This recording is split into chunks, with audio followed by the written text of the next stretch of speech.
नमस्कार, आपका मेरे चैनल पर स्वागत है। आज हम कक्षा 11वीं हिंदी के अंतर्गत हिंदी व्याकरण में हम पढ़ेंगे डायरी। आज हम जानेंगे कि डायरी क्या होती है, किस तरह से इसका हम उपयोग व्यवहारिक जीवन में कर सकते हैं। तो सबसे पहले हम ये जान लेते हैं कि डायरी क्या है। संपूर्ण दिन की गतिविधियों, घटनाओं, विचारों आदि को डायरी के पृष्ठों में शब्दबद्ध करना डायरी लेखन कहलाता है। यह लेखन सामान्यतः स्वयं के उपयोग के लिए होता है। अब तक के सबसे लोकप्रिय डायरी एनी फ्रैंक द्वारा लिखी गई पुस्तक के रूप में छपी हुई है। इस डायरी को यहूदी किशोरी एनी फ्रैंक ने वर्ष 1942-44 के दौरान नाजी अत्याचार के समय लिखा था। यह डायरी प्रकाशित होने के बाद ऐतिहासिक दस्तावेज मानी गई। हिंदी के प्रमुख डायरीकार हैं मोहन राकेश की डायरी का नाम है मोहन राकेश की डायरी। रामवृक्ष बेनीपुरी की डायरी का नाम है पैरों में पंख बांधकर। राहुल संस्कृतायन की डायरी का नाम है रूस में 25 मास। सेठ गोविंद दास इनकी डायरी है सुदूर दक्षिण पूर्व। और भी बहुत से हिंदी के डायरीकार हुए हैं। आगे मैं आपको बताती हूँ डायरी से लिंक संबंधित कुछ प्रश्नों के उत्तर जो आपको डायरी पाठ को पढ़ने में सहयोग करेंगे। सबसे पहला प्रश्न है, डायरी किसे कहते हैं? तो जानते हैं इसका उत्तर। डायरी एक ऐसी नोटबुक होती है जिसके पृष्ठों पर वर्ष के 365 दिनों की तिथियां क्रम से लिखी होती हैं। प्रत्येक तिथि के बाद पृष्ठ को खाली छोड़ दिया जाता है। डायरी को दैनिक दिनी, रोजनामचा, रोजनिशी आदि कहते हैं। डायरी विभिन्न आकारों में मिलती है। इनमें टेबल डायरी, पॉकेट डायरी, पुस्तकार डायरी प्रमुख है। डायरी लिखने वाले हर व्यक्ति की यही इच्छा होती है कि नए वर्ष से पहले दिन उसके पास नई डायरी हो। दूसरा प्रश्न दिया है, डायरी का उपयोग क्या है? इसका उत्तर है, डायरी में तिथि से संबंधित विशेष सूचनाओं, विचारों, घटित घटनाओं को लिखा जाता है। हमारे दिन प्रतिदिन के अनुभवों को भी हम उस तिथि के पृष्ठ पर लिखकर अपने अनुभवों को सुरक्षित रख सकते हैं। डायरी में अपनी निजी बातों को तथा किसी विशेष तिथि पर यदि हमें कोई विशेष कार्य करना है या कहीं जाना है तो उससे संबंधित सूचना को हम पहले से ही उस तिथि पर लिख दिया जाता है। अगला प्रश्न दिया है, डायरी लेखन क्या है?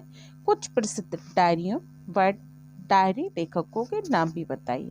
जब मैंने पाठ का प्रारंभ किया था तब मैंने आपको कुछ नाम बताए थे, पर फिर भी एक बार देख लेते हैं।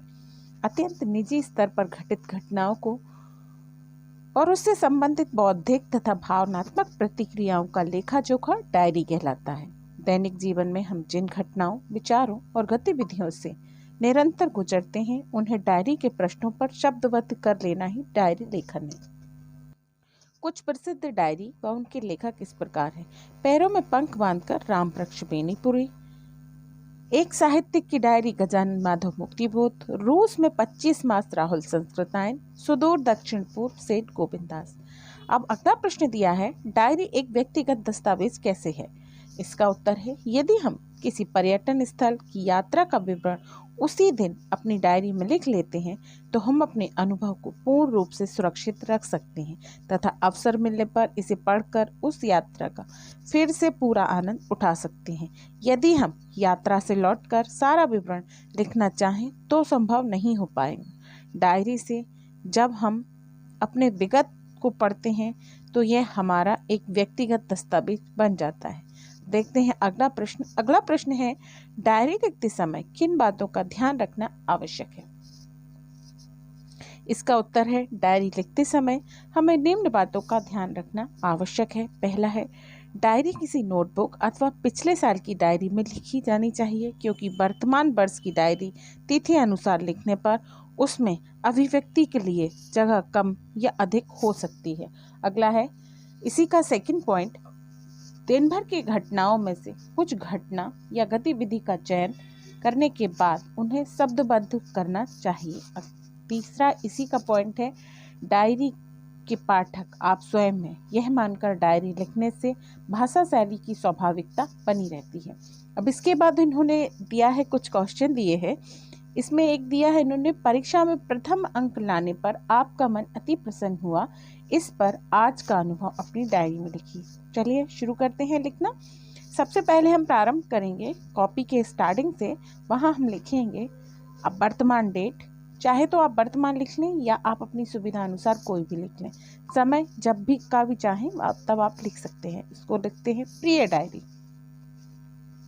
प्रिय डायरी लिखकर वहाँ कॉमा लगाकर वो लाइन छोड़ देंगे। नई लाइन से लिखेंगे आज मैं बहुत खुश हूँ क्योंकि आज मेरी इच्छा पूरी हो गई है। आज मेरा परीक्षा परिणाम घोषित हुआ है। मैं कक्षा में सर्वाधिक अंक लाने वाले छात्रों में प्रथम था। यह सब देखकर सुनकर मुझे विश्वास ही नहीं हो रहा था। वैसे इसमें कोई संदेह नहीं कि मैंने अब की बार काफ़ी मेहनत की थी, जिसमें मेरे गणित के अध्यापक राकेश शर्मा जी का और मेरी मम्मी का विशेष योगदान रहा। शर्मा जी ने मेरी हर संभव मदद की और मम्मी ने मेरा पूरा ख्याल रखा। जब सभी अध्यापकों और रिश्तेदारों तथा विशेष रूप से पिताजी ने मेरी प्रशंसा की तो मेरा मन गर्व और हर्ष के मिश्रित पलों के रूप में अति प्रसन्न हुआ। इसमें आप चाहें तो अपना नाम लिख सकते हैं या किसी अन्य व्यक्ति का भी। अब देखते हैं अगला प्रश्न दिया है, प्रश्न क्रमांक 7। इसमें दिया है रेल यात्रा के दौरान हुई पॉकेटमारी पर डायरी लेखन कीजिए। इसमें उत्तर में हम लिखेंगे वर्तमान की दिन, दिनांक, उसके बाद समय, फिर लिखेंगे प्रिय डायरी, आज हरिद्वार और ऋषिकेश जाने का सारा मजा ही खराब हो गया। सुबह जब हम मेरठ सिटी से ऋषिकेश जाने वाली रेलगाड़ी में चढ़े तो मन अति प्रसन्न था। रेल में बहुत भीड़ थी, लेकिन किसी तरह हमने स्वयं को सहेज लिया और हरिद्वार तथा ऋषिकेश के प्राकृतिक दृश्यों को देखने की खुशी में खो गए। रेल मुजफ्फरनगर पहुंचने वाली थी, तभी मुझे अपनी पैंट की पॉकेट फटी हुई सी महसूस हुई। मुझे धक्का सा लगा क्योंकि मेरा बटुआ गायब था। उसमें 10,000 रुपये के करीब रखे थे। शायद चढ़ते समय किसी ने भीड़ में मेरी पॉकेट मार ली थी। दुखद मन से मैं बीच रास्ते से ही लौट आया। ये हुआ इस प्रश्न का आंसर। ये हो जाता है खत्म। अब डायरी वाला चैप्टर समाप्त करने के बाद मिलते हैं अगले चैप्टर में। Okay, bye.